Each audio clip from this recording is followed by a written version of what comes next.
తప్పకుండా భారతీయ జనతా పార్టీ జెండా ఎగరాలి. అందుకు మనందరం కూడా కష్టపడి పనిచేయాలి. విభేదాలు పక్కన పెడదాం, అందరం కలిసికట్టుగా పనిచేద్దాం. భారతీయ జనతా పార్టీ రాబోయే ఎలక్షన్లో ఖచ్చితంగా జెండా ఎగురేయాలి. ఎందుకంటే మన ఎవడో ఒకరు చెప్తున్నాడు, ఎరిస్వామి అనేటువంటి వ్యక్తి నన్ను ఎక్కడి నుంచో తీసుకొచ్చి ఇక్కడ కౌన్సిలర్ చేసినానని చెప్తున్నాడు. ఎక్కడి నుంచి తెచ్చినా కత్తి దిగిందా లేదా, బుల్లెట్ దిగిందా లేదా చూడాలి, గెలిచినామా లేదా చూడాలి. అంతేగాని నేను గెలిపించినా నేనే మోసినానంటే కుదరదు. ఎందుకంటే ఒక్కసారి చరిత్రను ఆలోచన చేసుకో ఎరిస్వామి. విట్టా కిష్టప్పయ్య గారిని కౌన్సిలర్గా ఈ పాటు ప్రజలు గెలిపిస్తే ఆయన్ను సాయిప్రసాద్ రెడ్డి గారు దూరం చేసి ఆయన మీద అవిశ్వాస తీర్మానం పెట్టిన రోజు తీసుకుపోయినావు. అంటే నీ స్వార్థం కోసకు మన కిష్టప్పయ్య స్వామిని బలి చేశావు.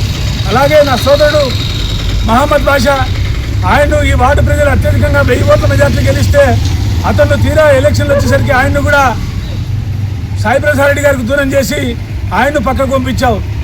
తర్వాత మమ్మల్ని కూడా అంతే, ఈ వార్డు ప్రజలు ఆదరించి మమ్మల్ని గెలిపిస్తే నీ స్వార్థం కోసం, నీ డబ్బుల సంపాదన కోసం మమ్మల్ని పార్టీకి దూరం చేసి బయటకు పంపించావు.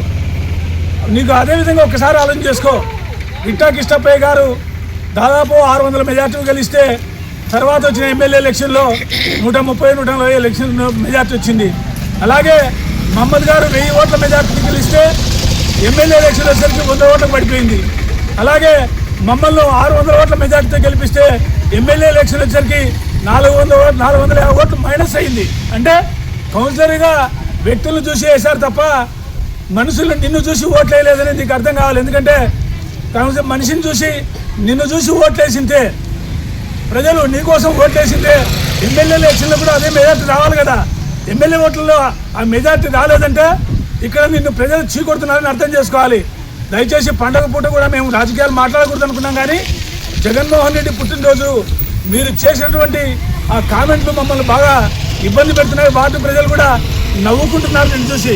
దయచేసి రాజకీయాలు చేయొద్దండి, ప్రజల కోసం కష్టపడి పనిచేద్దాం, వార్డును అభివృద్ధి చేసుకున్నాం తప్ప నేను గెలిపించినా నువ్వు గెలిపించినా అంటే ఇక్కడ ఎవడు తోపు లేడు, తురుము లేడు. నీకంటే మేము తోపులమే ఉంటాం, నీకంటే తురుములమే ఉంటాం తప్ప రాజకీయాల్లో ఉన్నప్పుడు నీకు భయపడి బతికే పరిస్థితి ప్రసక్తే లేదని చెప్పి ఈ సందర్భంగా ఎరిస్వామికి తెలియజేస్తున్నా. నా పేరు వెల్లాల మధుసూదన్ శర్మ, బీజేపీ నాయకుడు.